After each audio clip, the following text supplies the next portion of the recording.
سامعین محترم، میں نے عنوانی موضوع کے لیے جو آیہ مبارکہ تلاوت کرنے کا شرف حاصل کیا ہے سورہ الحدید، اس کی آیت نمبر 8۔ اللہ رب العزت نے ارشاد فرمایا وَمَا لَكُمْ، کہ تمہیں کیا ہو گیا ہے۔ یہ اللہ رب العزت پوچھ رہا ہے، فرما رہا ہے تمہیں کیا ہو گیا ہے کہ لا تؤمنون باللہ، تم اللہ پر ایمان نہیں لاتے۔ تم اللہ پر ایمان، بولیے اللہ پر ایمان نہیں لاتے۔ لا تؤمنون باللہ والرسول یدعوکم، جب کہ تمہیں جو میری طرف آنے کی دعوت دے رہا ہے، جو بلا رہا ہے اور پکار رہا ہے، دعوت دے رہا ہے، وہ دعوت دینے والی ہستی عام ہستی نہیں ہے۔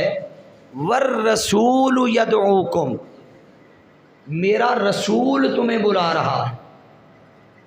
بولیے کیا؟ میرا، سارے بولیے میرا رسول۔ والرسول یدعوکم، بلانے والی ہستی میرے رسول کی ہے کہ جو تمہیں بلا رہا ہے۔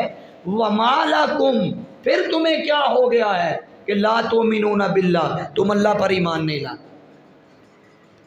آگے ارشاد فرمایا لتؤمنوا بربکم، اور وہ دعوت بھی اس لیے دے رہا ہے لتؤمنوا بربکم، تاکہ تم اللہ پر ایمان لے آؤ۔ ان کنتم مؤمنین، اگر تم ایمان لانے والے ہو۔ وما لکم لا تؤمنون باللہ، پھر تمہیں کیا ہو گیا ہے کہ تم اللہ پر ایمان نہیں لاتے۔ اب حاضرین ذی احتشام، یقیناً یہ ترجمہ سننے کے بعد آپ اس بات پہ پریشان ہو گئے ہوں گے کہ کیا یہ خطاب اللہ رب العزت ہمیں کر رہا ہے کہ لا تؤمنون باللہ، کہ تم ایمان کیوں نہیں لاتے؟ تو اگر اللہ ہمیں کر رہا ہے تو ہم تو پہلے ہی ایمان لا چکے ہیں۔ آپ کے ذہن میں یہ بات آئے گی نا، میں آگے اس کی وضاحت کرنے لگا ہوں۔ یہ انداز جو اللہ رب العزت نے اپنایا ہے نا، یہ انداز ہے سوالیہ۔ کیا ہے؟ سوالیہ انداز ہے۔ تو اس سوال کو اگر عربی میں اس کا معنی جاننا ہو تو سوال کو عربی میں استفہام کہتے ہیں۔ بولیے کیا کہتے ہیں؟ آپ میں سے جو طلباء ہیں، اسٹوڈنٹس ہیں، وہ یقیناً اردو کی کتاب میں گرامر کے پورشن میں جا کے یہ پڑھتے ہوں گے استفہام کی اقسام۔ تو استفہام کی دو قسمیں ہیں۔ کتنی؟ سارے بولیے ذرا، دو قسمیں ہیں۔ ایک ہے استفہام انکاری۔ استفہام انکاری سے مراد یہ ہے، بڑے سادہ جملوں میں بات سمجھا دوں گا۔ استفہام انکاری سے مراد یہ ہے کہ جس کو مخاطب کر کے خطاب کیا جا رہا ہو اور پکارا جا رہا ہو، تو جب پوچھنے میں، سوال کرنے میں مقصد انکار ہو، بولیے مقصد انکار ہو، اسے کہتے ہیں استفہام، بولیے انکاری، استفہام انکاری۔ اور دوسری قسم ہے استفہام اقراری، یا اس کو تقریری بھی کہہ لیں، جس میں مخاطب سے مقصود اقرار ہو۔ کیا ہو؟ سارے بولیے اقرار۔ استفہام انکاری میں کیا تھا کہ مقصود، بولیے انکار ہو، اور استفہام اقراری میں مخاطب سے مقصود اقرار ہو، اقرار کروانا مقصود ہو۔ اب دونوں پہ مثالیں دے کے میں بات آسان کر دیتا ہوں۔ جب استفہام انکاری کی بات آئے نا، قبلہ علامہ صاحب آپ کی اور علماء کی بالخصوص توجہ چاہوں گا، استفہام انکاری کی بات آئے کہ جس میں سوال کیا جا رہا ہو اور مقصود انکار ہو، جیسے قرآن مجید میں اللہ رب العزت نے ارشاد فرمایا اَيُحِبُّ أَحَدُكُمْ أَن يَأْكُلَ لَحْمَ أَخِيهِ، کیا تم پسند کرتے ہو اپنے مردہ بھائی کا گوشت کھانا؟ بولیے جواب کیا ہوگا؟ نہیں پسند کرتے۔ تو استفہام انکاری اس میں مقصود کیا تھا؟ انکار. بولیے مقصود کیا تھا؟ انکار. جیسے اللہ نے فرمایا کہ تم اپنے مردہ بھائی کا گوشت کھانا پسند کرو گے، تو جواب آ گیا کہ نہیں مولا ایسا پسند نہیں کریں گے. یہ ہے استفہام انکاری. اب ہے استفہام اقراری. جیسے اور اس میں مقصود کیا تھا؟ بولیے سارے اقرار.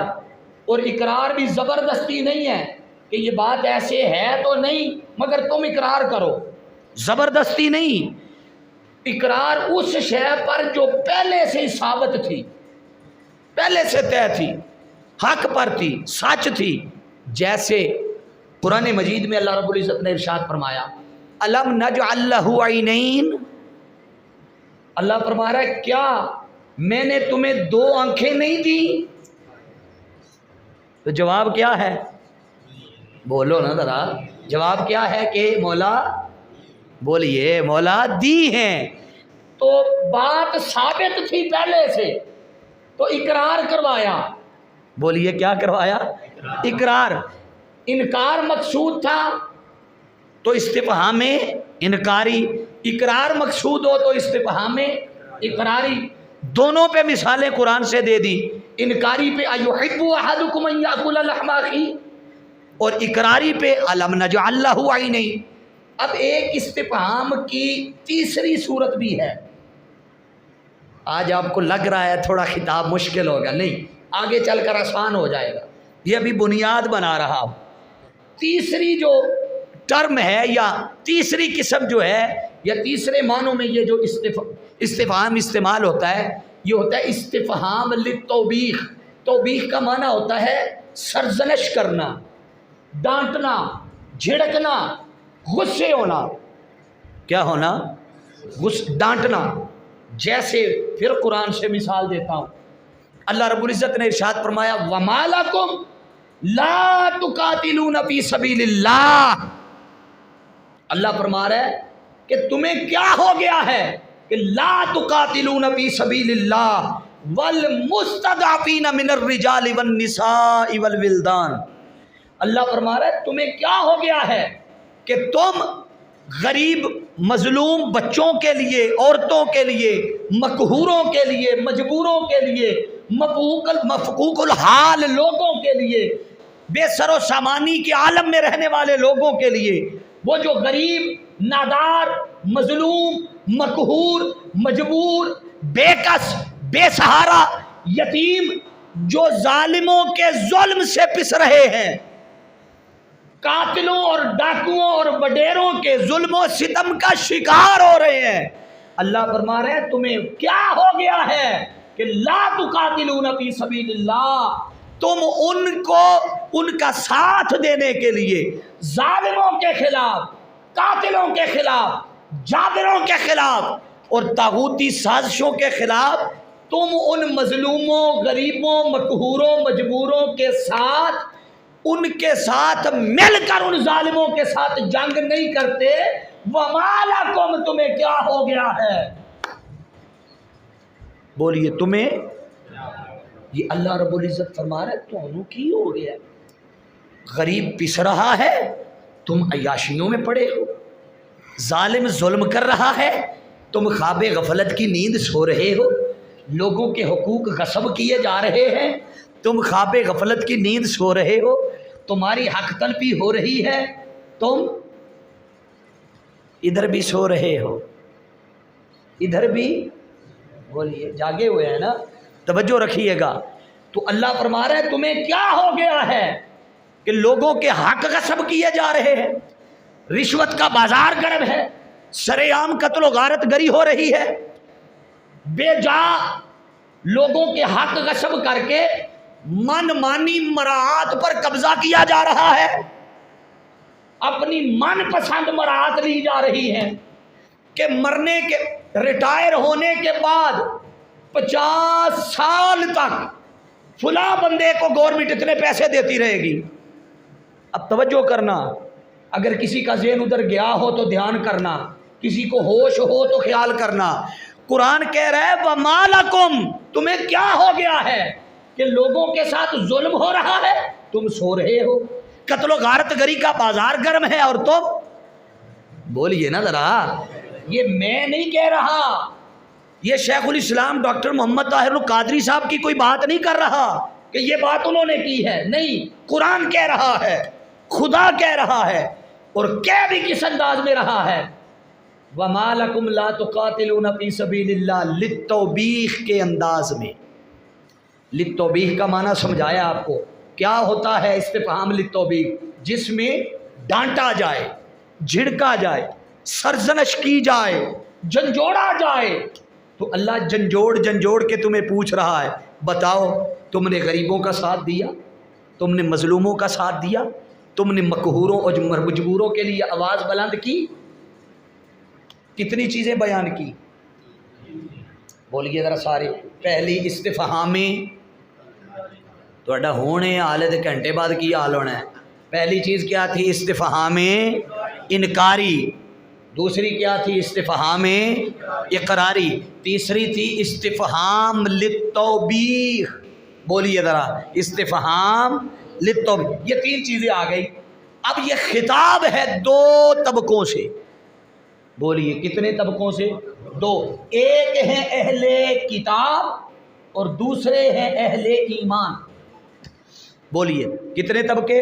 دو، اہل کتاب اور اہل ایمان۔ اب سنیے، یہ جو انداز ہے نا للتوبیخ والا، ڈانٹنے والا، مومنوں کے لیے اللہ رب العزت اظہار تعجب کر رہا ہے کہ تمہیں کیا ہو گیا ہے کہ لا تؤمنون باللہ، تم اللہ پر ایمان نہیں لا رہے، جبکہ والرسول یدعوکم، بلا میرا رسول رہا ہے، اور بلا کدھر رہا ہے؟ اپنی طرف نہیں بلا رہا، رسول بلا رہا ہے نیکی کی طرف، بولیے رسول بلا رہا ہے نیکی کی طرف، رسول بلا رہا ہے توحید کی طرف، رسول بلا رہا ہے شریعت کی طرف، رسول بلا رہا ہے دین کی طرف، رسول بلا رہا ہے مسجد کی طرف، رسول بلا رہا ہے قرآن کی طرف، رسول بلا رہا ہے احکامات الہیہ کی پابندی کی طرف، رسول بلا رہا ہے غریب کی مدد کی طرف، رسول بلا رہا ہے احساس کے لیے، رسول بلا رہا ہے ہمدردی کے لیے، رسول بلا رہا ہے سجدے کے لیے، رسول بلا رہا ہے تقویٰ کے لیے، رسول بلا رہا ہے مظلوم کی مدد کے لیے۔ والرسول یدعوکم، تمہیں کیا ہو گیا ہے کہ رسول بلا رہا ہے اور تم رسول کی بات پر ایمان نہیں لا رہے؟ بولیے تم رسول کے بلانے پر آ نہیں رہے اور رسول کی بات پر بولیے لا تؤمنون باللہ، تم اللہ پر ایمان کیوں نہیں لا رہے؟ خطاب کتنے طبقوں سے ہے؟ اونچا بولیے ذرا، اونچا بولیے ذرا، دو طبقوں سے۔ تو جو اہل کتاب ہیں، اہل کتاب، ان کو اللہ رب العزت سرزنش کر رہا ہے اور ان کو ڈانٹ رہا ہے، جھڑک رہا ہے، تمہیں کیا ہو گیا ہے کہ رسول میرا بلا رہا ہے؟ اب توجہ کرنا، بلانے والا میرا رسول ہے اور بلا اسی رب کی طرف سے رہا، اسی رب کی طرف رہا ہے جس رب کے بارے میں تم اپنی کتابوں میں پڑھ چکے ہو، جس رسول کے واسطے سے تم بارش کی دعائیں مانگا کرتے تھے۔ توجہ ہے نا، دور فترت میں تم میرے رسول کے واسطے دے کر میدان جنگ میں حضور کا واسطہ دیتے تھے اور اللہ کی بارگاہ میں عرض کرتے تھے مولا تجھے تیرے محمد کا واسطہ ہمیں جنگ میں فتح دے دے۔ رسول کا نام لینے کی دیر تھی، رب انہیں دشمنوں پر فتح یاب کر دیتا۔ اب اللہ رب العزت انہیں فرما رہے کہ تمہیں کیا ہو گیا ہے کہ بلانے والا وہی رسول ہے کہ جس رسول کے نام پر تم بارش کی دعائیں کرتے تھے، جس رسول کے نام پر تم فتح و نصرت اللہ کی بارگاہ سے پاتے تھے، اب وہی رسول بلا رہا ہے اور بلا اس رب کی طرف رہا ہے جسے تم نے اپنی کتابوں میں پڑھ رکھا ہے، جس کے بارے میں جانتے ہو۔ لا تؤمنون باللہ، جانتے ہو اب مانتے کیوں نہیں ہو؟